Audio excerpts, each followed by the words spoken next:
So what's good with it, Black Goose TV family? You already see the smile on my face. And the reason for that is because we finna react to one of the most controversial figures in the boxing community world, period. Oscar De La Hoya, Golden Boy Promotions, that motherfucking guy when it comes to making shit happen.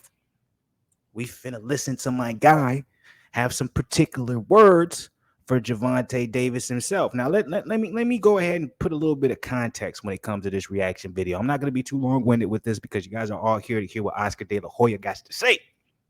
But let me put a little context. Obviously, we had Gervonta Davis versus Rolly Romero happen a couple weeks ago. Absolutely fire. Make sure y'all check out the Fluence Lounge for that. That was jumping with my boy Zen. But Gervonta Davis did an absolute number on Rolly Romero. Pow, pow, pow, got him out of there, right? And the particular call out that we saw from Gervonta Davis wasn't nothing necessarily specific, but we did see a little bit afterward when it came to some headlines and some articles on post fight interviews, etc. He said he wanted the Devin Haney smoke, right? This past weekend, Devin Haney made absolute history with being George Kambosos, becoming undisputed at 135, doing it in George Kambosos' hometown. Looked absolutely amazing in doing it. Didn't even get touched. Make sure you guys check out that Fluence Lounge as well. That was absolutely lit. Had Zen up in there, man, and we went absolutely crazy. But an absolutely amazing performance from Devin Haney, right? And afterwards, obviously, Devin Haney, he didn't really call out no one in specifics because he knows he has to fight George Kambosos again. But we did have some people come out of the woodwork and have some things to say. One of those guys being Gervonta Davis once again, kind of following up with his claim, calling out Devin Haney. And then also we had Ryan Garcia have a couple words.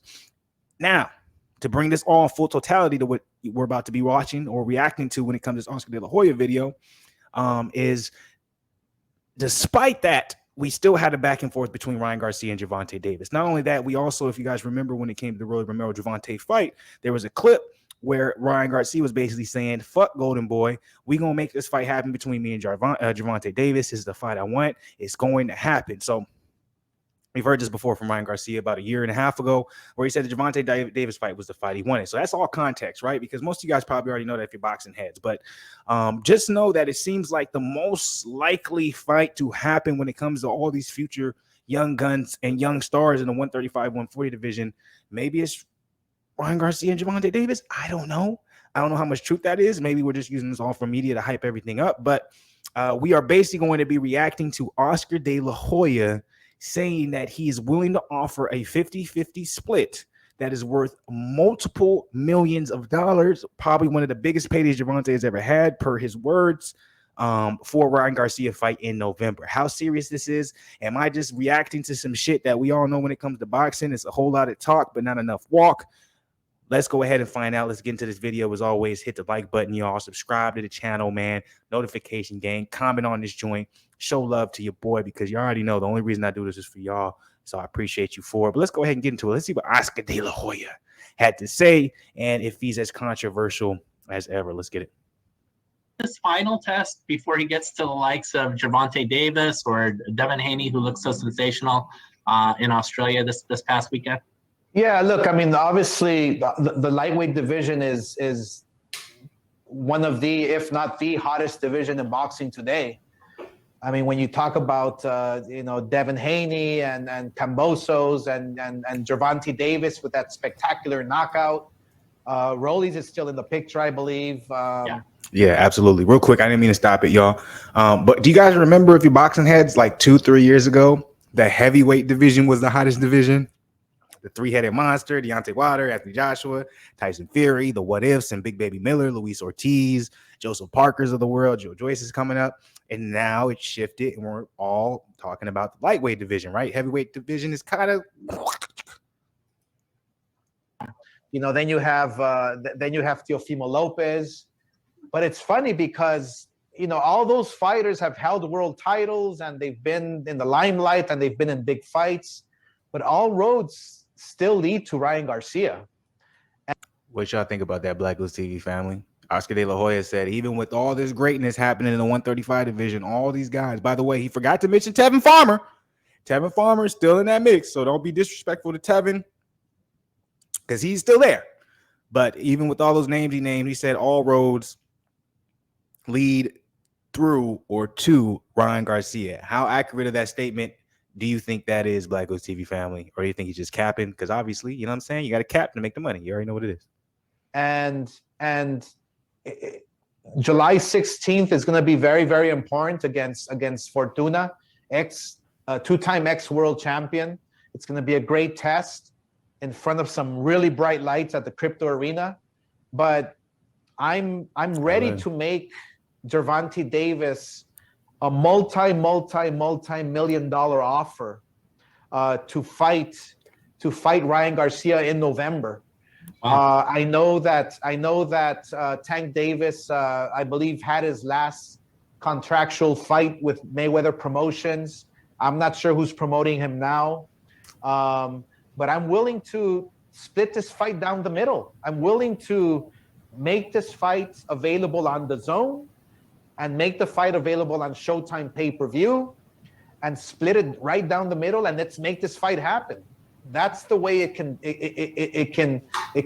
become reality, is by working together, meeting halfways, and let's get this thing going. Is that the way it has to be?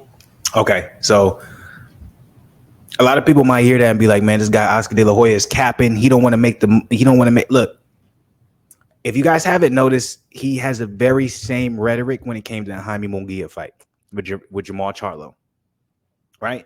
You guys have to understand that Golden Boy Promotions had went into a contractual deal with DAZN. So DAZN has broadcasting rights with Golden Boy Promotions. They still have ESPN Deportes. They'll still air, but they also are contractually obligated to make sure DAZN has some broadcasting rights to any deal that they make. So you have to understand that I actually believe Oscar when he says this. I believe Oscar is willing to make any fight. Gervonta Davis, Devin Haney, Teofimo Lopez, Tevin, who the fuck you want to talk about? I do believe he's willing to make any fight. Jaime Munguia versus Jamal Charlo. I believe that. The problem with Oscar De La Hoya's situation is whoever he's dealing with, if they're on with a different promotion, he has to convince them to allow a 50-50 split, or at least allow broadcasting rights to DAZN as well, which majority of the time that's not going to happen if the promoter feels like their fighter is the A side. So if he goes to Gervonta, and that's why he tried to make it a point, and you guys didn't understand. Well, I won't say that because I don't know how you guys are, perceiving this, but a lot of people will miss the fact that he put out there and he said, well, I don't know who Gervonta Davis is with now. We all know Gervonta Davis is re-signing with TMT. Like that's not that blah, right? So he's putting that out there because he's basically saying, hey, look, as long as Gervonta Davis isn't with somebody specifically, we can make this fight happen 50-50. So it's a marketing type thing. But it's like as soon as he signs with a promotion, it could be with fucking Eddie Hearn. It could be with TMT. It could be with Joe's Blow. At the end of the day, Oscar De La Hoya and Golden Boy Promotions, in my opinion, handicapped themselves by doing the co-promotional or whatever deal that they made with DAZN. Now, obviously, they did this, for more money, more assets, more profit, etc. But for you to make a big fight with the Ryan Garcia, okay, I got Ryan Garcia. I want to make a fight with you, Gervonta Davis. The reason I want to do a 50-50 down the middle is because, well, shit, it's not really even 50-50 down the middle. Like, y'all get y'all 50%, but we're not at 50%. We're really at like 35% because we got to split the other 25%. That's too much. 20%, 3 for 5. That's 55. So the other 15% with DAZN. DAZN has to have some broadcasting right. They have to get some money. So we're not even making 50. I'm asking 50-50, but we're only making about 35% of that because other percentage goes to DAZN. When he's doing this promotional deal with who's TMT is like, so in order for you not to pay them the 50%, you want us to split that 50% and make it 7%. Like, am I making sense to you guys? I don't know. I'm talking a little bit too much numbers. I'm talking a little bit too much business, but I believe Oscar when he says he is willing to make these fights happen. It's just he's compromised and he knows he can talk that talk because most motherfuckers with some clout behind them and they got some going for them. They're not going to take a deal with him. Why? Because he has to ask for 50-50. Because Garcia and Golden Boy won't get 50% of the 50-50. They're only going to get 30% of it, 35% of it because they have to pay DAZN. So he's like, I can't take any less than 50% because I won't be able to make sure that I get enough on my back end and my fighter gets enough on their back end. I'm willing to do this fight. But per De La Hoya, we have to all be on the same page and be on the same team. Am I making sense to y'all? Am I going a little bit too deep in this? That's how I perceived it. But let me play a little bit more. I think that's all I really wanted to hear, but let me just make sure. Oscar, because their side is going to say like, hey, we've got a belt, we've fought X amount of fights on pay-per-view. we're on what we deem the more powerful network of Showtime. We should be the A side, so to speak. They are. How difficult and arduous are those negotiations going to be, and what can you do to make the bridge? It's easy. It's easy, Lance. If that's the case, then you hold off a 10% from each fighter's purse, and whoever wins takes that 10% of the pot. There you go. That's the way to do it. This negotiation shouldn't be complicated. Tank Davis can make the biggest purse in his life. Yeah. Fighting Ryan Garcia. And that's the reason why I keep saying all roads lead to Ryan Garcia, is because you can continue fighting for a handful of $1 million. That's fine. That's great money. That's amazing money. But if you want to really you want 10 mil, multi-million dollars, versus Garcia. You have to fight Ryan Garcia. I want to make it happen. This is the way to do it. What's going to be? All right, so I'm not going to play any really longer in the interview. He's not wrong. Like, you guys understand, I'm not criticizing Oscar. I'm just trying to open your guys' eyes up to anyone who doesn't necessarily know how like marketing and business works, like the job I'm in. It's very different from boxing, but when it comes to marketing and business, it's very similar because it's all image based and it's all what you put out there. Who receives the information is willing to take it. So Oscar De La Hoya is not wrong here. He's basically telling the people like, all we got to do is like, look, get on board. If you want the biggest payday of your life, Ryan Garcia is that guy, right? We saw it with Deontay Wilder versus Tyson Fury. Deontay Wilder and Tyson Fury, they got the biggest paydays of their life, right? He's saying this is going to be a similar attraction. He is not wrong with that being the case. The only problem with this is you're talking specifically about the fighters' pay. You have to understand that the fighters are associated, and of course he knows this, but he understands the casual viewer watching this doesn't think this far into it. It's not just about, oh, Gervonta, you finna make 10, 15 mil when you're used to making 5.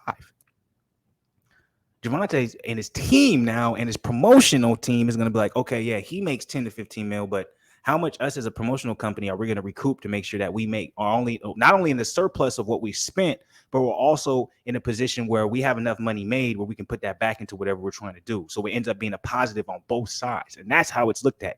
It's never looked at as how much can the fighter make? Okay, bet. That's never the case. You always see fighters say, I need more money. If a fighter's saying they need more money, that's the team and the promotion saying we need more money. So it's like, I understand what he's saying, but it's just not realistic when you look at the game because, yeah, Gervonta will make probably the most money he's ever made if he fights Ryan Garcia, as will Ryan Garcia. The problem is how much money will the promotional companies make? How much money will the networks make? Because Ryan Garcia is not a pay-per-view star. He hasn't been in a pay-per-view, so we don't know what he will sell. So it'll be based off of Gervonta and what his star power is. So you can potentially lose money on that because we're talking about Ryan Garcia versus Gervonta Davis. That doesn't do over 500,000 pay-per-view buys to fail. We got to make sure the venue is sold out.